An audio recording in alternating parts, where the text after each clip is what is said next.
So today we will be solving equations using addition and subtraction, but first I would like to review what combining like terms means. Remember, like terms are terms that contain the same variables raised to the same power. So here are some examples. We have 3x and 4y. They both have an x raised to the first power, so they are like terms. We have 4 and 27. Neither of these have a variable, so they are like terms. Here we have 7y squared and negative 6y squared, so they are like terms. Remember, we combine like terms to shorten and simplify algebraic expressions so that we can work with them more easily. And to combine like terms, we add the coefficients and keep the variables the same. So if I look at my three examples here, if I were to add these together, I have 3x and 4x. So if I add 3 plus 4, I get 7, and my variable didn't go anywhere, so it's 7x. Now I have 4 and 27. 4 plus 27 is going to give me 31. And then I have 7y squared and negative 6y squared. So I have 7 plus negative 6 will give me 1, and it's y squared. We're going to be able to use these kinds of things, combining like terms, when we are solving equations. Alright, here's another quick example for you for when we have things that aren't like terms, how we can tell. So let's see, I have 2 pens here. I have 3 of my markers and 1 pencil. Now all together, yes, I have 6 objects, right? 1, 2, 3, 4, 5, 6. But if I want to combine my like terms, I have 1, 2, 3 markers, 2 pens, and 1 pencil. If I were to try to say, how many things can I write on this whiteboard with? 3. I can't say all 6. I can't combine all of them together and say 6 because they're different writing utensils. They can't be in the same group. If I'm saying, how many different writing utensils do I have? I have 3 different kinds. I have 2 pens, 1 pencil, and 3 markers. I can't just say that I have 6 markers or 6 pens or 6 pencils because I only have 1 pencil, I only have 2 pens, I only have 3 markers. Alright, now on to our lesson for today, solving equations using addition and subtraction. So today we're just going to kind of go over some of the vocab and maybe see 1 or 2 examples. 2 equations are equivalent equations when they have the same solutions. So that means there are 2 things that are equal to each other. 1 equals 1, 2 equals 2, that kind of thing. Now we're going to look at the addition property of equality. And this addition property of equality can be used to find equivalent equations, and we'll see how that can be done here in a little bit. But the addition property of equality says that adding the same number to each side of an equation produces an equivalent equation. That's what it says right here. So algebraically that says if A is equal to B, then A plus C is equal to B plus C. So here's an example just to kind of see what that means with numbers. So if I told you A is 3 and B is 3 and C is 2, then A is equal to B, so 3 is equal to 3, and then A plus C, 3 plus 2, is going to be equal to B plus C, 3 plus 2. And 3 plus 2 on both sides gives us 5. Basically what this is saying is that if you add a number to one side and you add it to the other, they both grow at the same rate. So now that we've looked at adding a little bit, we're just going to go over how to subtract using the subtraction property of equality. So the subtraction property of equality says subtracting the same number from each side of the equation produces an equivalent equation. So just like the addition property, if A equals B, then A minus C equals B minus C. So again, A is 3, B is 3, c is 2. 3 equals 3, right? So 3 minus 2 and 3 minus 2 both equal 1. So this one says that if you decrease by the same number, so we are decreasing on both sides by c, then, I mean, it won't necessarily give us the same answer, like here we had 1 and 1, but it's decreasing at the same rate. We'll see it in a few examples here today. But remember, addition and subtraction are inverse operations. That means they're opposites of one another. You can undo addition with subtraction, and you can undo subtraction with addition. Alright, before we move on to our first example, I just want to remind you about this saying right here. What you do to one side, you do to the other. That's basically what these addition and subtraction properties of equality are saying. Alright, so let's look here at this one. Solve x minus 5 equals negative 1. So first you're going to write your equation. X minus 5 equals negative 1.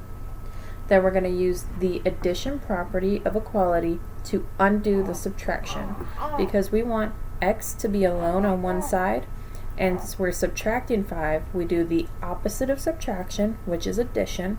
So we use that addition property to get rid of the 5 on one side so that x is by itself.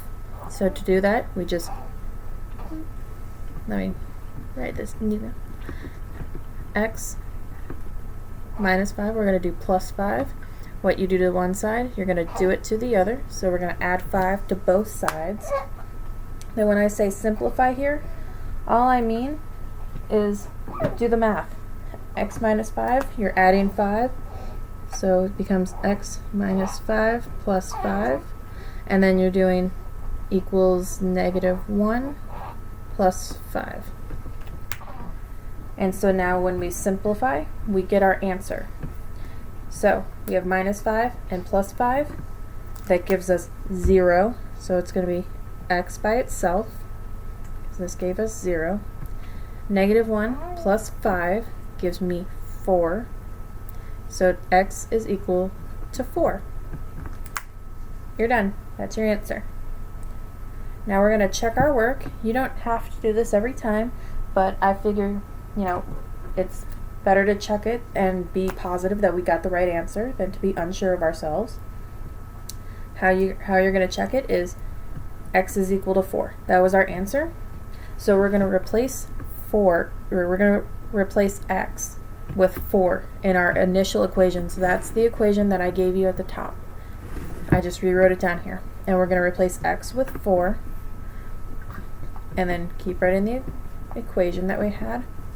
So 4 minus 5 will give us a negative 1, and it does. 4 minus 5 is equal to negative 1. So we are correct. Alright, let's look at example 2 here. We have z plus 3 halves equals 1 half. So write our equation. Z plus 3 halves equals 1 half.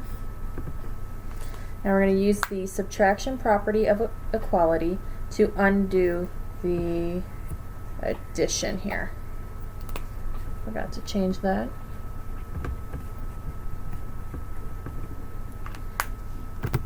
Alright, so here I am using the subtraction property of equality to undo the addition. So we're adding here, the opposite of subtracting. So we are going to subtract 3 halves to get that z all by itself. But what we do to one side, we have to do it to the other, so we're going to subtract 3 halves over here as well. So now when I go to simplify this, I can say that z plus 3 halves minus 3 halves is equal to 1 half minus 3 halves. Now all of our denominators are already 2. So we don't have to change them. If they were not the same denominators, then we cannot add or subtract them. Remember, when we add and subtract fractions, the denominators have to be the same. So now we can say 3 halves minus 3 halves is 0. So we are left with a z on this side, which is exactly what we wanted. We just want our z. On the other side, however, we have 1/2 minus 3/2. So you'll have that 2 at the bottom because we want our common denominator to stay common. Now it's just 1 minus 3. Well, our negative number is bigger, so it'll be a -2. And -2 over 2 is the same thing as -1. So z is equal to -1. So now if we want to check our work, I'm going to say that -1, here, let me start a little bit higher up here. -1 plus 3/2 is equal to 1/2. Well, I'm going to go ahead and call this -2 over 2 again, plus 3 over 2 is equal to 1 over 2. -2 plus 3 is in fact 1, and our 2's stay the same. We are correct. Alright, next example here, we have p minus 5 is equal to -2.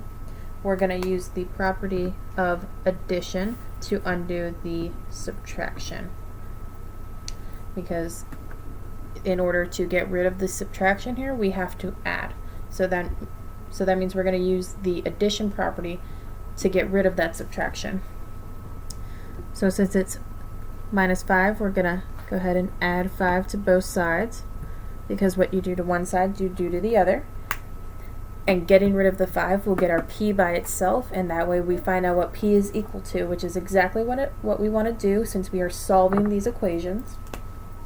Now when we simplify, we say p minus 5 plus 5 is equal to a -2 plus 5. And now we can get our answer. We have our p, we didn't change that any. We have -5 plus 5 gives us 0, which we don't need to put plus or minus 0 here.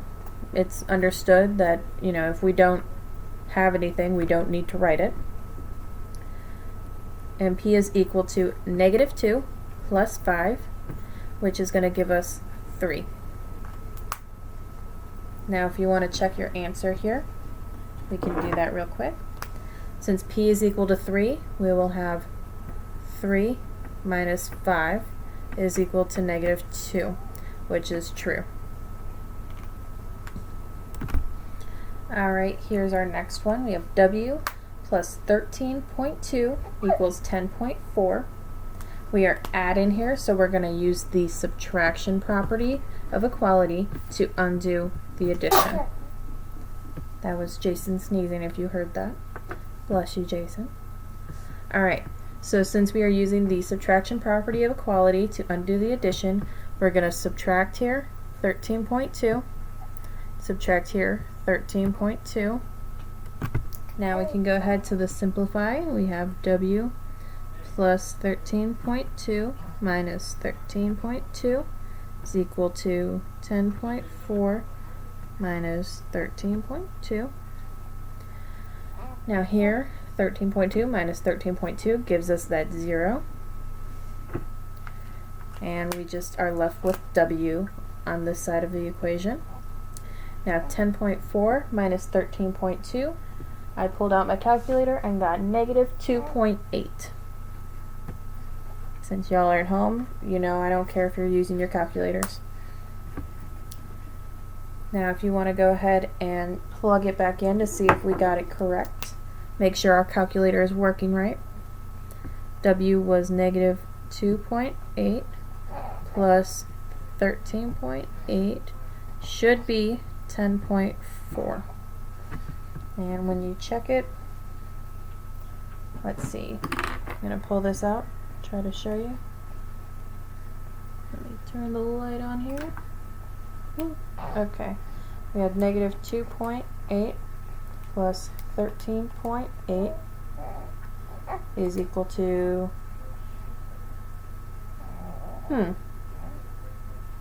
okay, so then we did something wrong here. Let's see.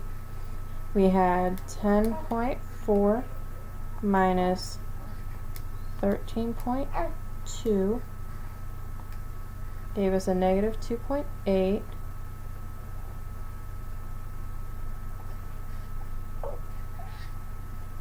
So then y, 2.8 plus 13.8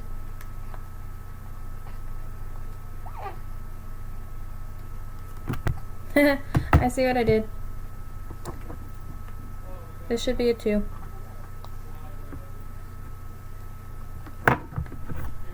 Alright, negative 2.8 plus 13.2 gives us that 10.4. Alright, and see, that is why it is very important to make sure that you are double checking what you write down, double checking what you write in the calculator, because even I make mistakes and I don't double check myself all the time, which again, you should, and I should. Alright, last one for today. We have x minus 5/6 equals negative 1/6. So since we are subtracting here, I didn't have to erase that, but we use the property of addition to undo the subtraction.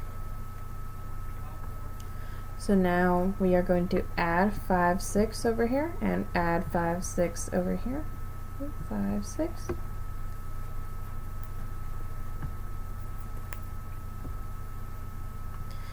When we do that, we get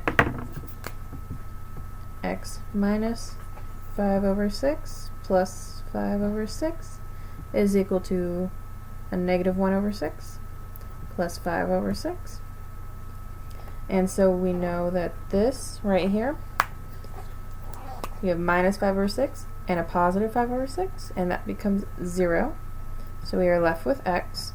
And if you do this correctly, that should always happen. You should always have x, minus 0 or x plus 0, so that you're just left with x or y or m or p or whichever letter is given to you. Now we have minus 1/6 plus 5/6, and negative 1 plus 5 is going to be 4. We keep our denominator the same because we are adding fractions, so it keeps the same. You don't have to change anything. And the only other thing we can do is simplify this fraction by saying that both of these are even numbers. So I can divide by 2. What I do to the top, I do to the bottom. And 4 divided by 2 gives me 2, and 6 divided by 2 gives me 3. And so my simplified fraction, my answer here is 2/3. Now if I want to, I can plug this back in and make sure I'm correct. I'm going to go ahead and use the unsimplified version, because if I use this one, I'm going to go ahead and I'm going to have to multiply by 2/2 to get this. So I'm going to go ahead and do 4/6 minus 5/6 is equal to a negative 1/6. If you want to use your calculator, that's fine. Pull it back out. Make sure I wrote it correctly, right? Alright, so 4 divided by 6 minus 5 divided by 6 gives us that. And if I do 1 divided by 6, I get the same thing. There you go. And so I changed it in my calculator so that my answers would give me fractions. So when I typed it in 4/6 minus 5/6, you can see that I got negative 1/6 here. And if you Google graphing calculators, then you can do this too. You won't have to get decimals instead of fractions. And I can post a link in Google Classroom with a graphing calculator that I recommend. That's it for today. Tomorrow we will go ahead and look at how to write an equation if you are given a word problem. Alright, if you need some help, you know how to get a hold of me. If you want some extra practice, let me know.